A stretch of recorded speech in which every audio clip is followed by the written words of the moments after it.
Thousand Autumns, is a Meng Xi Shi novel. This is an audiobook made by fans for other fans. Disclaimer. The main couple of the story is made up of two men. If you don't like it, don't listen. Thank you. Remember, subscribe and click the bell to stay updated on all the new releases. Enjoy. Chapter 77. If you bring up the topic of fabric alterations, across all of Tongsu County, one would consider Heji one of the most famous alteration business of them all. Any outsider would think this. And the owner of Heji, Suniang, would think this as well. She wasn't very old, she hadn't even turned 30 yet. Yet she lived as a widow for a little over 10 years. Back when she had just married into her husband's family, hardly 2 years passed before her husband died of an illness. At that time, Suniang was pregnant with his child. Her parents-in-law felt deeply guilty, and gave her money to open the fabric alterations business. Afterwards, when her parent-in-laws passed away, their family property was passed on to her brother-in-law. A shame that he was incapable, though. After several years, he'd squandered it all. On the other hand, it was Suniang's fabric alteration business that became bigger the more that she worked. She did not only open a business in Tongsu County, but she even had a branch of Heji in the capital of Fengzhou, Liangquan County. But Suniang did miss her homeland. Although she had property in Liangquan County, she often remained in Tongsu. Today, Suniang woke up bright and early to look over one of her stores. The shopkeeper, upon hearing that the business owner was coming, quickly came to welcome her. At that moment, someone had come in from the outside. "I'm sorry, Kegwan. Our owner has come to audit accounts." "For the moment, we aren't," the shopkeeper quickly approached him and said, smiling. However, he only said half of what he had wanted to say, before he found himself awestruck by the other man's facial features and imposing manner and unable to say more. Yan Wushi frowned. "You aren't doing business today." Suniang pushed the shopkeeper away and said, sweetly, "We're open, and we even came to greet you. Where does it look like we aren't doing business? My employee was improper. Allow me to apologize to you on his behalf, Lang Jun. May I ask, what sort of fabric does Lang Jun want to purchase today? We have ready-made clothes here, and many different styles as well. If you'd like to choose the material first, then the fastest we can have it prepared is 2 days." She had done merchant work for over 10 years. Her first-hand knowledge and speculations were not like that of usual married women, but who would have thought that upon seeing this person, she felt as if she were looking at the sky from the bottom of a well. His features and mannerisms were extraordinary. No senior official in their prefecture could even compare, let alone one of their county magistrates. Merchants starting a business absolutely never have a reason to reject people at their door, especially not such a remarkable character as this one. What young woman would not feel a sudden rush of restlessness at sight of him, or even a sudden affection? Even Suniang's smile had become more distinct at that moment. Yan Wushi had wanted to pick out 2 outfits at first, but after hearing her words, instead had a change of heart. In that case, you must have ready-made women's clothes, correct? Yes, of course. Suniang's smile did not change, though she couldn't help but feel a little disappointed deep down. Such a handsome Lang Jun as this looked quite proud and overbearing.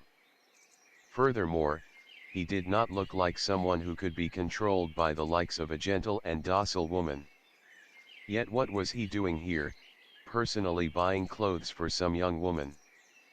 Half a month earlier, the two of them had left the cave in the mountains and headed south.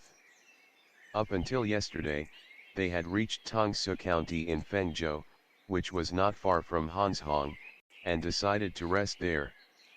Shen Qiao was of a quiet temperament. If he were left to practice Wuzhong at the inn all day, he would not mind how dull it was. Yan Wushi, on the other hand, went out on his own.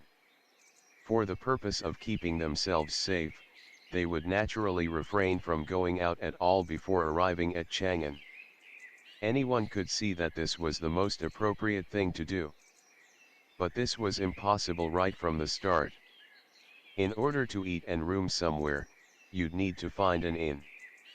If he was going to cower from fright at the smallest possibility of danger, then that wouldn't be Yan Wushi. He had wanted to purchase 2 sets of clothes before, but upon hearing Suniang's words, decided to change his mind. Suniang asked, "Does Lang Jun wish to buy this for a lover, for his sister, or for his older relatives?" "What's the difference?" Yan Wushi asked. Suniang laughed, "I can tell that Lang Jun hasn't ever bought clothes for women before. This matter naturally has quite a lot to know about. If you're buying clothes for your elders, then the colors shouldn't be too bright. They should appear somewhat modest. Having fewer embroidered patterns is also a new style now. If you are giving it to your little sister, then you can choose something in a light pink or light blue. The skirts and sleeves can also have designs such as butterflies and roses and such. If this is for an elder, then such designs would be much too frivolous. Then what about for a lover?" Yan Wushi said. Suniang repressed her disappointment. "If it's for a lover, then just pick their favorite color and design." "What color does your lover like?" Yan Wushi gave it some thought. "Sky blue." "Sky blue is quite difficult to wear well, unless your lover's skin is very fair." Yan Wushi smiled somewhat. "Their skin is indeed quite fair." "Then would you like to purchase something already made, or select some cloth and have something made now?"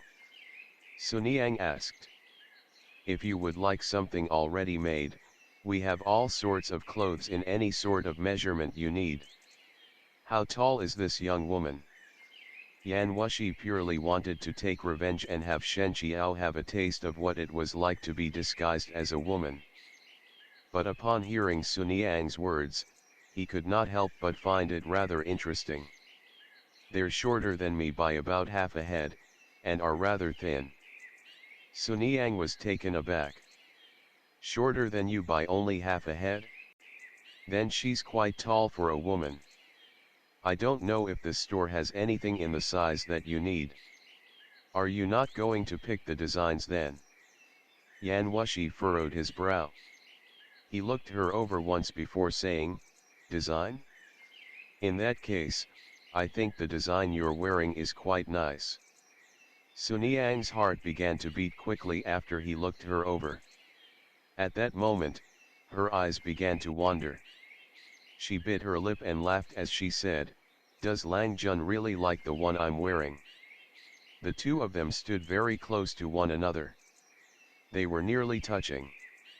The shopkeeper and shop assistant remained evidently calm seeing the owner like this. They had already closed the shop's doors, and kept themselves away in another part of the shop. Yan Wushi smiled somewhat. He pressed down on her chin and lowered his head so as to look at her closely. It seemed as though he wanted to kiss her. Suniang felt as though something were going to happen. Her cheeks became flushed, and her body felt suddenly limp and weak. Even her breath had become hotter. "A shame that your clothes are so nice," Yan Wushi said, "yet your face is hardly memorable. It's an unreasonable waste of good fabric." Suniang's face became blank. It seemed that she was unable to react. After the man stepped back several steps, she finally came to as though she had just been in a dream. Her face paled, and she began, fuming with rage and through gritted teeth, "We aren't doing business today. Why don't you take your leave, Lang Jun? What is more intolerable than saying that a woman is ugly?" She wanted to tell him to get the hell out, but business people lived by the saying, amiability begets riches. Sun Yang did not want to bring any trouble either, less difficulty was certainly better than more. It was just that the design on her chest rose and fell somewhat as she breathed, so it was clear that she was incredibly angry. Yan Wushi sneered somewhat. You couldn't carry it on, and now you're flying into rage from shame. He took out a fairly heavy pouch and set it on the table. It must not be good for business if you get angry this easily. If you keep on frowning like that for a while, won't you look much older? Sun Yang angrily retorted, you have such a venomous mouth. The way I see it, your lover must have suffered 8 lives worth of bad luck to have someone like you favor them. Once she said this, she took the pouch with the intent to throw it at him. However, the moment that she took it into her hands, her face immediately changed color. She saw that the shallow imprint the pouch left upon the mahogany table was the outline of an yinji. This table was made from wood, and certainly not from that of a wetland. A large rock would not be able to break it in half from being set upon it, much less a bag of silver money. Sun Yang knew then that she had run into a man of high ranking. Her expression changed significantly. Finally, she forced her face into a smile. Great Lang Jun, please have mercy on me. Don't waste your efforts on a woman like me. If you want some ready-made clothes in sky blue, then I'll have someone look for some for you. Though she said this, deep down within her heart, she had already begun to hate Yan Wushi to death. Over and over, she cursed him, hoping that his lover would remain unsatisfied with him and eventually leave his side. Yan Wushi naturally could not tell what Sun Yang thought. And even if he did, he couldn't care less. After buying the clothes, he had someone deliver it to the inn, and departed from the shop empty-handed, leaving Sun Yang fuming. The streets in this town were not as lively as that of the capital, but there were some people coming and going. Yan Wushi walked several steps, before suddenly coming to a stop. He laughed softly, and said, "What little rat is wandering about, afraid of its own tail and refusing to show its face?" He spoke softly and slowly. Yet to everyone else, it felt as if their ears were suddenly about to burst. The common people did not understand why, however, after overcoming their shock, they kept their distance without thinking, so as to prevent from inviting disaster to their own selves. Yan Wushi put his hands behind his back. He looked up and caught sight of the birds flying over the horizon. He looked completely carefree, yet he did not move. Before, when we had heard that Yan Zongju had been killed at the hands of the 5 greatest masters, our Shizun felt so sorry for you for so long. Who would have thought that Yan Zongju was such an extraordinary person that he would live through such an event? It's truly something to be respected. The coquettish laughter was sweet and pleasant to the ear. It was as though both far and near at the same time, drifting about without a resting place. However, an instant after uttering the word respected, a woman dressed in red suddenly appeared on top of the roof on Yan Wushi's right. Yan Wushi did not look in her direction. He said, insipidly, "You're already here, yet you hide your head and tail."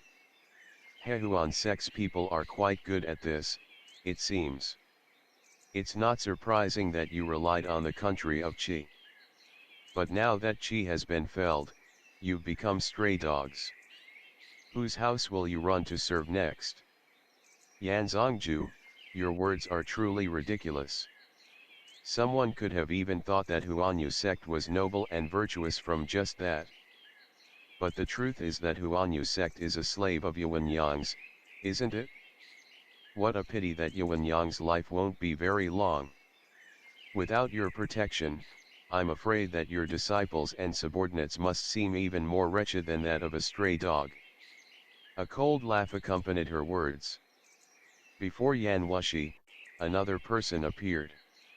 If Shen Qiao were here, he would have recognized who it was with a glance.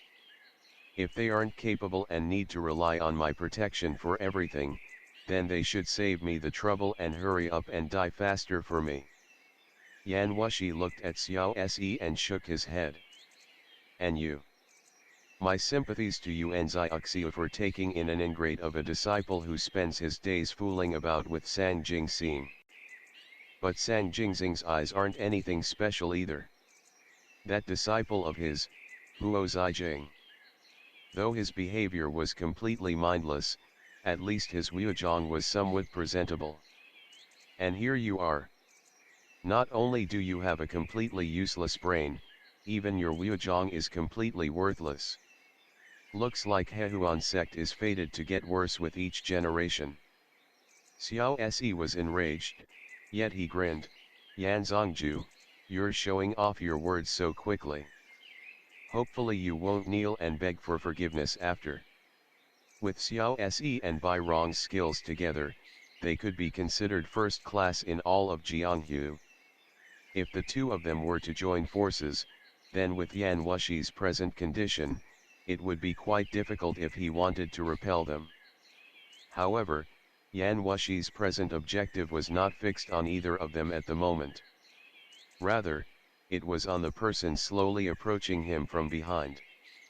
Were you all waiting here this long just for me? Bai Rong spoke in a sweet voice. We heard that Switting Chanchi met with you once in Weizhu, and lost track of Yan Zongju afterwards. Yan Zhanglao said that Yan Zongju must certainly have gone to Chang'an, but since you were avoiding your enemies, you would surely not take the shortest route there. Therefore, we took the long way around, and decided to wait a bit in Fengzhou. We didn't think that things would be just as Yan Zhanglao said. However, Yan Zongju, there is no need to be upset. Even if you were to have taken a different route, it would be no use. Hans Hong has the Liu Hebang's people, and Yang Zhou has Tuju's people. You're surrounded no matter where you go. There's nowhere you can escape to. If you have to blame something, then blame it on the fact that your enemies are just too many. Everyone in the world wants to end you. Even if a god were to come help, it would be no use. The person who said this was Yan Xiao. He approached them step by step, his pace incredibly slow, and quite firm. His eyes did not part from Yan Wushi even the slightest bit, as though he were a cheetah, prepared and waiting for action from its prey. At any time, he could pounce on him and use his sharp teeth to tear his enemies apart. Yan Wushi burst into laughter. God! I've never believed in any god. The moment he said this, he made his first move. End of the chapter. Stay tuned for more BL.